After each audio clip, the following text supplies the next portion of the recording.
everybody, Dan Illman, Mike Beer. The DRF race of the day for Friday, October the 27th is one of two stakes races at Keeneland. This is the Grade 3 Valley View for 3-year-old fillies going a mile on the turf. Let's take a peek at this overflow field. $300,000 is the purse for this year's edition of the Valley View, 12 in the body of the race, 13 through 16 on the also eligible list. And of course, Chad Brown is very well represented with the lightly raced number 9 Surge Capacity, already a graded stakes winner and never worse than second from 3 starts. Pretty good start to this filly's career, Dan. I do think she deserves to be the favorite in here. She still has some work to do. She's got forward to go, though.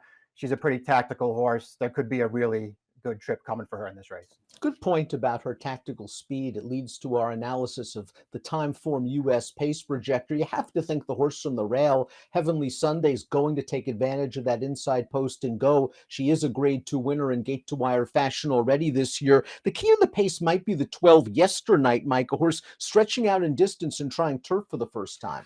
Yeah, and if they're going to run her in this race to make her turf debut at drawn post 12, I don't think it really leaves them with many options, Dan. If they want to be effective in this race, they're probably going to have to come out of their running and try to get forward.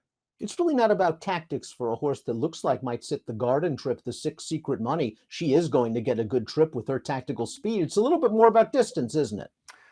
Yeah, I guess it kind of is. They did go the mile with her 2 back, and she was behind Surge Capacity that day, but that was yielding turf. She ran fine in there. They cut her back last time, and it was a better performance. But yeah, she's got something to prove going this far. Let's start things off with a horse expected to be among the early pace setters. That's the number 1, Heavenly Sunday, who just got an easy trip when winning the Edgewood 3 starts back at Churchill Downs, got right to the lead and sprinted on home. Was second in the Tepin 2 starts back, might have been third best, considering some of the trouble that was going on behind her in that race, but she ran on okay. Last time out in the Lake Placid, Mike, I just wonder if that was a situation where the ground worked against her.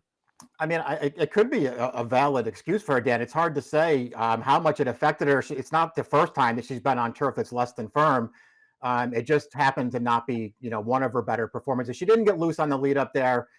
She did have some company most of the way, and she just didn't really have much of a finish there. We know she's better than that. Maybe she gets the right trip here from the rail and just goes to the lead and keeps on going. I think she's good enough to win here, Dan. 12-1. Seems like a fair price to me.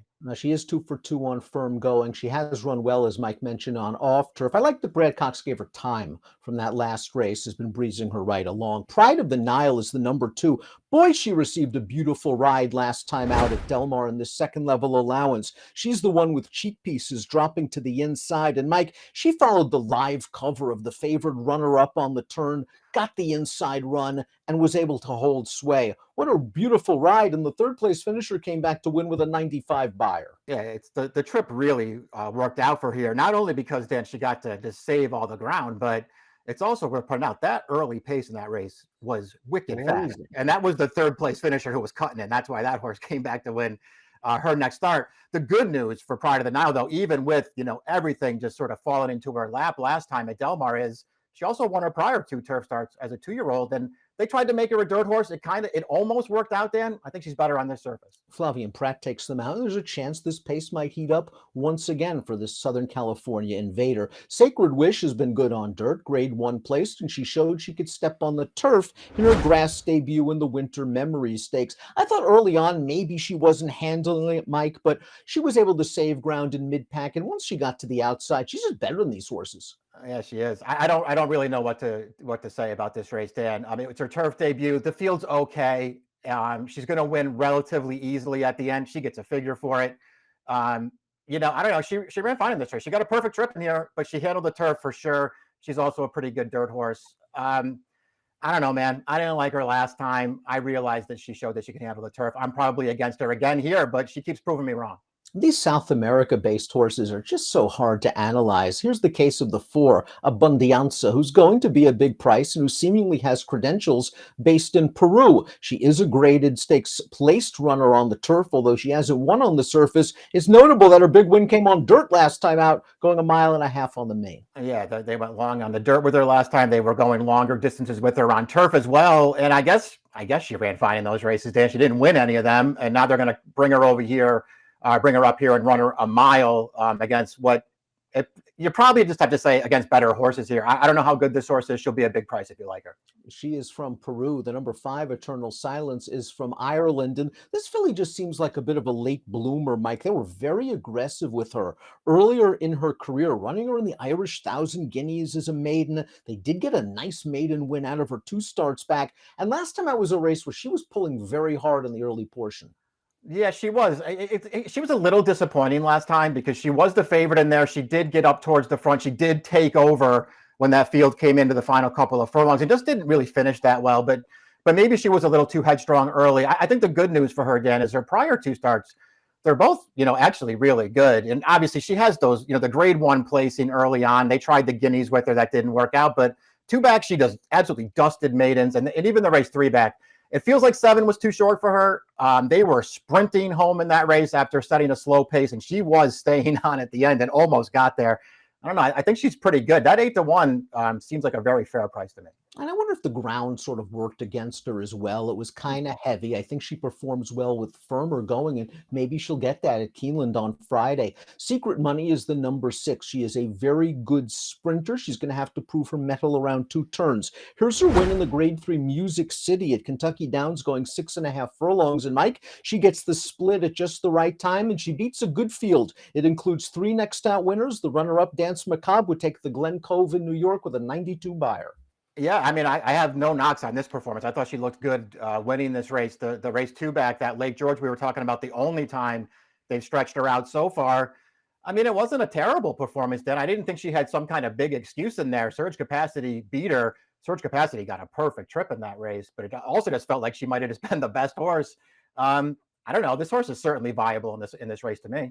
The 7 Sperling Bayog should be a really nice price for an exceptional trainer in Graham Motion. This horse was a group winner in Ireland last fall. And last time out in the Jockey Club Oaks, we're going to take a look at this performance. This was a very fast pace, Mike, for a 1 3/8 race, and closers dominated the top 3 positions. So maybe Sperling Bayog benefited from the setup. The winner of this race also came from way out of it and would come back to win the Grade 2 Sands Point with an 86 buyer. I don't mind her turning back in distance. She's just going to need some pace help. Yeah, I'll agree with all that stuff. I mean, I certainly don't mind her cutting back in distance. She ran fine in the race, but as you've already pointed out, those closers had all the best of it in there with a 1,000,000 to 1 shot, racing clear on a big fast pace for that distance. So her form since she's gotten here is fine. It doesn't really do a lot for me, Dan, but I don't mind them cutting her back to a mile either.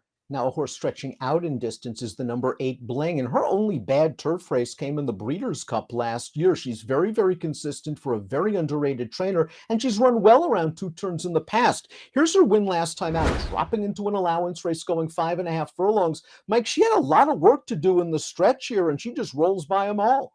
Yeah, handled the cutback very, very well in this race, cut back to 5.5 furlongs. And as you've already mentioned, that she's already shown that she can get at least this far. So you don't have to worry about that. She's got a couple of races in common with Safine in this spot too. Safine, I think, is a contender in this race, and it's been pretty close with that horse both times they faced each other. Here's Surge Capacity, the number 9. She was able to win the Lake George, a graded stakes race in only her 2nd lifetime start, and then she ran in the Lake Placid last time out. Now, Joel Rosario was intent on getting this filly down on the inside early, and she steadied a little bit on the backstretch. Now she's going to get out in the lane, and she's going to run on to finish 2nd behind a horse that got a pretty good trip, the winner who's not bad in her own right. I thought Surge Capacity ran another good race in here, Mike, and if she takes a forward move, she's going to be tough. I agree with you. I mean, listen, she runs fine in this race. The winner just happened to get a little bit, and winner's a good horse anyway, just happened to get a little bit of a better trip than Surge Capacity did. Good second for her there, though. We already talked about that Lake George a little bit. She got a perfect trip in that race, but she really ran that day. Her debut was also a really good performance. I think she's the horse to beat.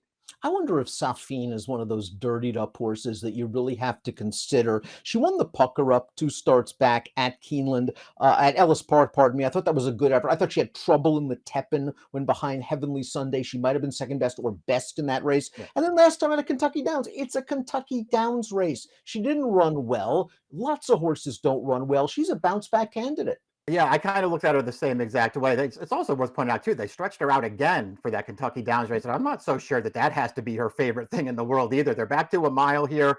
All of her races leading up to that last one are good and make her a player in here. She just needs some kind of a trip from post 10.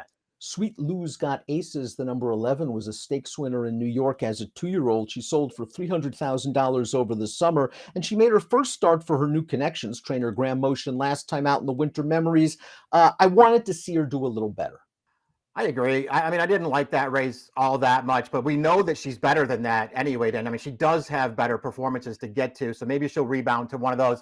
My only problem with her in this race, and listen, she's 30-1. If you like her, you should just bet her in this race and see what happens. I just happen to not really like her races prior to that one that much. The 12 is Yesternight, and again, she's a key because she is stretching out with speed, trying turf for the first time. But there are a lot of questions about distance and about surface. Her sire only wins 8% with first-time turf runners. The dam is at least foaled one turf winner, but I wish there was a little more grass in the pedigree. Yeah, I mean, I thought that there was enough turf pedigree to take a shot with if you wanted to. I just, she's not my kind of horse, Dan, and she didn't get any.